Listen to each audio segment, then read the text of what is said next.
Oke. Bismillahirrahmanirrahim. Assalamualaikum warahmatullahi wabarakatuh. Alhamdulillahirabbil alamin. Wassalatu wassalamu ala asyrofil anbiya'i wal mursalin sayyidina maulana Muhammadin wa ala alihi wa sahbihi ajmain. Bapak Ibu jamaah Masjid Asy-Syifa yang ulun hormati. Alhamdulillahirabbil alamin.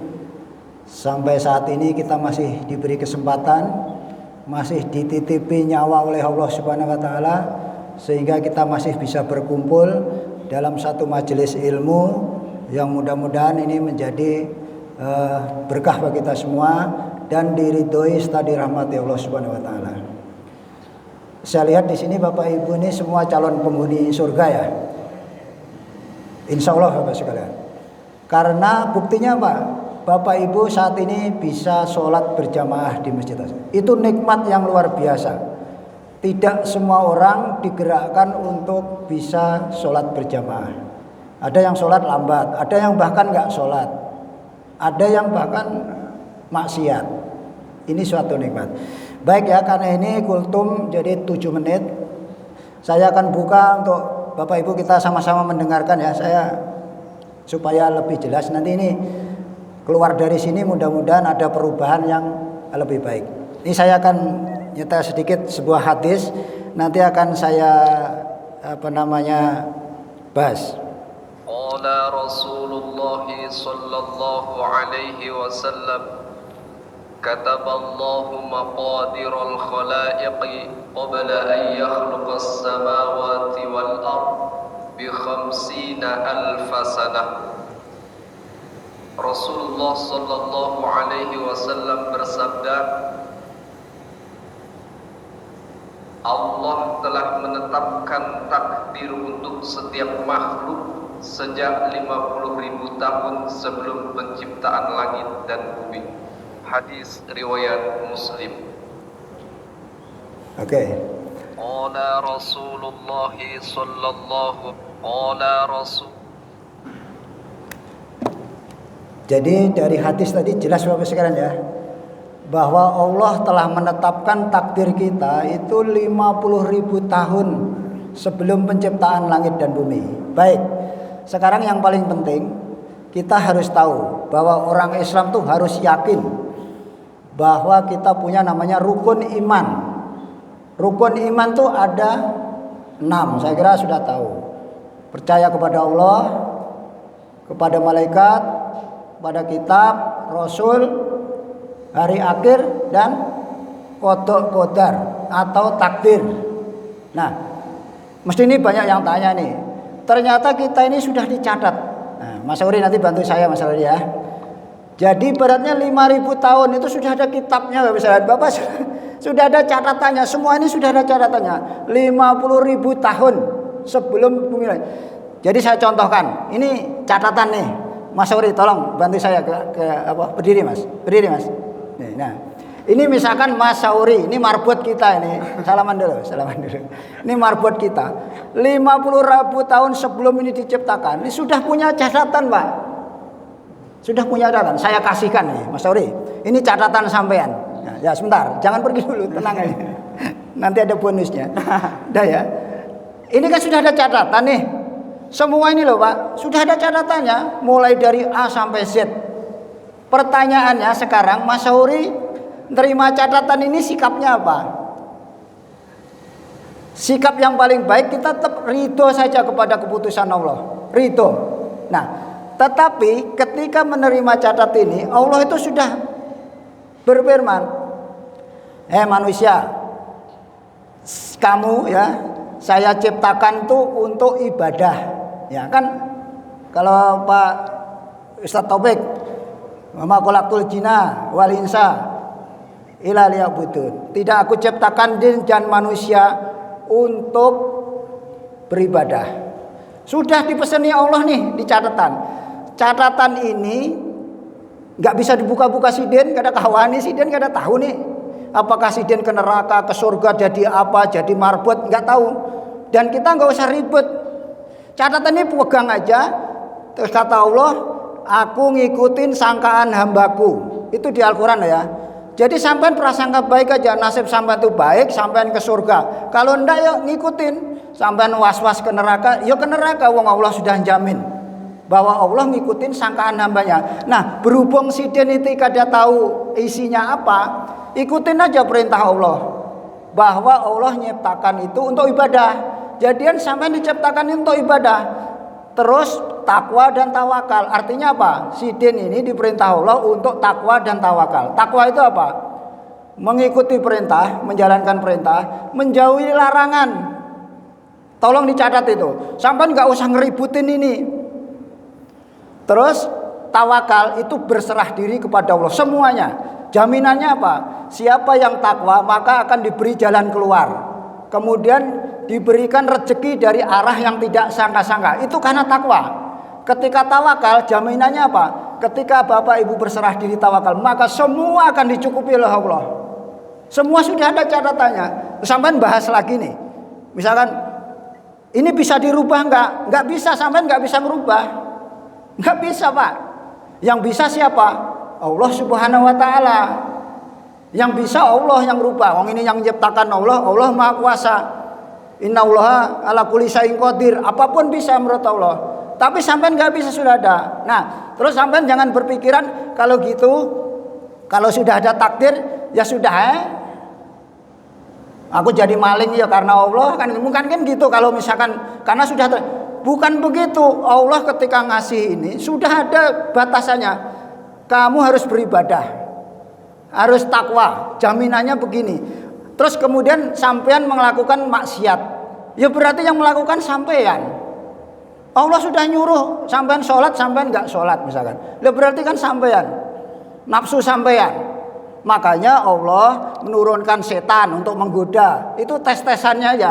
Nabi untuk membimbing, Al-Quran untuk nah sampean ngikut siapa? Kan ada balasan. Sekecil apapun perbuatan baik akan dibalas, sekecil apapun perbuatan jahat akan dibalas. Itu juga di Al-Quran. Artinya apa? Mas Sauri nggak usah ribet. Sekarang kita ridho aja, ridho terhadap ketentuan Allah. Tetapi dengan menjalankan ketakwaan. Nah sekarang pertanyaan, sekarang Bapak Ibu sekalian ini lagi takwa enggak? Lagi takwa Pak. Berarti kalau takwa Allah akan ridho kepada kita. Syaratnya dalam sebuah hadis itu Allah akan ridho kepada kita kalau kita ridho terhadap ketentuannya. Jadi harus ridho aja kita semua terhadap ketentuan Allah. Baik buruk atau musibah ya tetap ridho. Karena kalau nggak ridho Allah tidak akan ridho kepada kita. Bahayanya kalau kita mati suul khotimah tuh, kita nggak ridho, lagi sakit kenapa harus saya ya? Itu kan nggak sholat, justru sehat. Nah, sampai nggak ridho itu tanda-tanda. Tanda orang nggak ridho adalah ngeluh, terus kemudian ngomel ya, sampai protes bahkan marah. Sudah Mas ya? Nah, okay. Jadi terima kasih Mas Sauri ya. Jadi Mas Sauri nggak usah buka catatan sampean Mas. Sampean pokoknya jalankan aja. Allah yang akan merubah ketika kita menuruti perintah Allah. Loh kalau ditanya sampean bisa merubah enggak? Sekarang pertanyaan saya gini. Ketika Mas Sauri ini berdoa, ya Allah jadikan saya PNS misalkan. Itu kan sebenarnya catatannya sudah ada Mas Sauri jadi apa? Makanya kalau dalam kitab-kitab para ulama itu kita jangan menggurui berdoa sama Allah itu. Karena dalam Al-Quran juga jelas boleh jadi yang kita anggap baik itu belum tentu baik menurut Allah. Boleh jadi yang kita benci itu baik menurut Allah. Akhirnya apa? Saya pribadi Bapak Ibu sekalian lebih cenderung berdoa itu ya banyak kan Robbana atina fid dunya hasanah wa fil akhirati hasanah wa qina azabannar. Beri kebaikan. Kebaikan menurut Allah sudah beres sudah. Saya enggak misalkan saya sekarang pengen jabatan, jadikan saya direktur, belum tentu baik sebenarnya. Tapi ketika kita bicara berdoa ya Allah berikan kebaikan. Kalau saya jadi direktur itu memang baik menurut Allah, akan selamat ya. Jadi ini tadi terus kaitannya apa dengan judulnya tadi kan tanda-tanda puasa kita diterima. Nah kaitannya begini, karena ini sebentar ya. Ketika kita sudah ini catatan nggak boleh dibuka. sampean buka juga nggak bisa dan nggak tahu. Terus kita cuma ngikutin Allah, ya Allah engkau Tuhan. Jadi saya bilang secara hakikat, sampean kan ngomong nih, Allah nyiptakan ini kenapa? Kok ada nasib sudah takdir sudah ditulis dulu. Lah sekarang kan lucu kalau Allah nggak tahu nasibnya Mas Sauri. Misalkan Allah itu nggak maha kuasa, ditanya, ya Allah Mas Sauri besok jadi apa? Nggak tahu saya, kan nggak keren Tuhan kayak gitu. Ya Tuhan harus tahu semua dari A sampai Z. Tanya, Mas Sauri itu nanti jadi profesor. Nah, sudah tahu misalkan. Meninggalnya umur sekian, sudah tahu. Makanya takdir ditulis berdahulu. Nah, jadi Bapak Ibu sekalian, yang paling penting sekarang adalah kita menghamba kepada Allah. Niat itu simpel aja. Niat itu adalah ya sudah mencari ridho Allah sehingga Allah rahmatnya turun, apapun beres. Nah, Allah paling cemburu ketika kita berniat itu karena makhluk. Contoh, saya berniat sholat ini supaya masuk surga. Loh, tujuan sampean surga. Surga itu makhluk ciptaan Allah. Nah ini contoh ya. Makanya sebenarnya simpel niat itu. Pokoknya apapun yang kita kerjakan itu niatkan ibadah mencari ridho Allah. Tuntas sudah. Nah, kaitannya tadi sebelum saya akhiri ya. Ini kan sudah tahu nih catatannya. Kemudian kita tinggal melihat tanda-tanda kita. Secara hakikat tadi saya bilang surga dan neraka itu diciptakan itu sebagai lambang aja. Secara hakikat surga itu lambangnya Allah ridho. Kalau neraka itu murkanya Allah, suktunya Allah. Nah sekarang sampai sudah bisa melihat nih, sampai arahnya ke surga atau ke neraka nih. Ketika kita niat semua karena Allah, kemudian kita ini Allah ridho karena ngikutin dengan takwa tadi ya, perintahnya, menjauhi larangan, itu jelas sampai itu penghuni surga. Jadi kalau kita bicara secara hakikat, ketika sampai duduk di sini itu sebenarnya sudah melambangkan surga. Ini ridho Allah. Jangan nunggu nanti sampai ini surga. Ya iya sudahlah, itu urusan Allah nanti. Nah, jadi tanda-tanda itulah yang bisa kita rasakan sekarang ini. Sampai sudah tahu nih mau ke neraka atau ke surga. Ya sekarang ini. Kalau Bapak Ibu sholat, insya Allah jelas ke surga sudah. Kemudian tanda-tandanya amal kita diterima. Terus sampai ngomong nih, amal hubungannya apa? Amal itu dalam rangka mencari ridho Allah. Amal itu karena dalam hadis-hadis dan kajian ulama itu jelas, kita jangan bersandar pada amal. Saya mau tanya, kalau amal sampean misalkan ngamal ya sebanyak apapun, umur sampean cuma 60 tahun, kemudian masuk surganya karena amal, berarti sampean nanti kira-kira di surga mau nggak cuma 60 tahun? Kan enggak. Di surga abadi itu karena apa? Karena rahmatnya Allah. Jadi semua itu kita cari rahmatnya Allah. Dengan ridho Allah akan turun rahmat. Beres sudah. Beres. Nah sekarang setelah kita tahu itu, kita tahu kan amal itu kayak apa, tandanya kita diterima. Gampang. Sekarang rasakan aja nih. Sampean lagi puasa nih. Kira-kira puasa sampean diterima atau enggak? Lihati tandanya.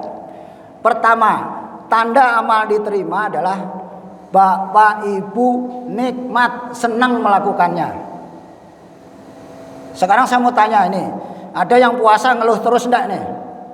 Nah itu tanda-tanda yang enggak pas itu nanti. Jadi ketika sampai senang, wah ini puasa. Terus ada yang, mudah-mudahan cepat hari raya, mudah-mudahan hari rayanya dimajukan. Sudah alamat yang kurang pas itu. Nah jadi kalau sampean sudah merasa senang, selanjutnya yang kedua adalah Bapak Ibu ketagihan melakukannya lagi. Itu tanda amal diterima.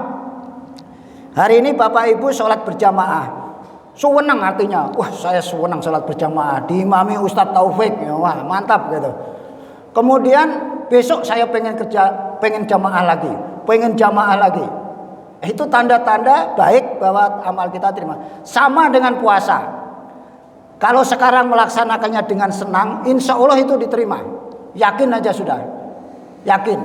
Karena kalau kita merasa diterima itu karena saya amal baik, ini bisa jadi ujub nanti. Karena menurut Allah itu penilaiannya bukan kayak kita. Jadi kita kalau sudah puasa kita diterima, senang melaksanakan puasa.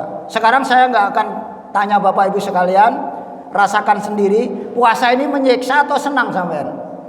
Kalau senang, insya Allah diterima. Kedua apa? Bapak Ibu tunjukkan. Kalau memang Bapak Ibu senang amalnya, ini tandanya adalah setelah nanti Syawal Bapak paling semangat untuk puasa 6. Karena pengen puasa lagi. Lanjutkan lagi dengan puasa Senin Kamis. Lanjutkan kalau kuat puasa Abu Daud. Tunjukkan. Sama ketika sampean misalkan tarawih saya ini diterima enggak? Kira-kira setelah di luar bulan puasa sampai tetap salat tahajud enggak? Tunjukkan aja, nggak usah cerita. Nanti kalau cerita kan dikiranya pamer, nah kan susah. Sudah kita aja kembali. Saya juga belajar, kita selalu latihan. Nah intinya Bapak Ibu sekalian, tanda-tanda amal yang diterima adalah satu, senang ketika melakukan. Nah misalkan contohnya di sini ada Pak Hakim. Pak Hakim senang sedekah. Ketika sedekah Pak Hakim senang, besok mau sedekah lagi, itu tanda diterima. Tanda diterima amal kita. Mas Sauri di sini jadi marbot, senang nungguin masjid, tiap hari ngapal Quran, besok pengen ngapal. Sekarang sudah berapa juz Mas? 7 ya? Hafal 7 ya? Nah, si Den sudah habis 7 juz, besok ngapal lagi. Insya Allah itu amal yang diterima. Baik Bapak sekalian ya, saya kira cukup sekian. Terima kasih. Mohon maaf kalau ada kata atau perbuatan yang kurang berkenan. Subhanakallahumma wa bihamdika asyhadu an la ilaha illa anta astaghfiruka wa atubu ilaik. Assalamualaikum warahmatullahi wabarakatuh.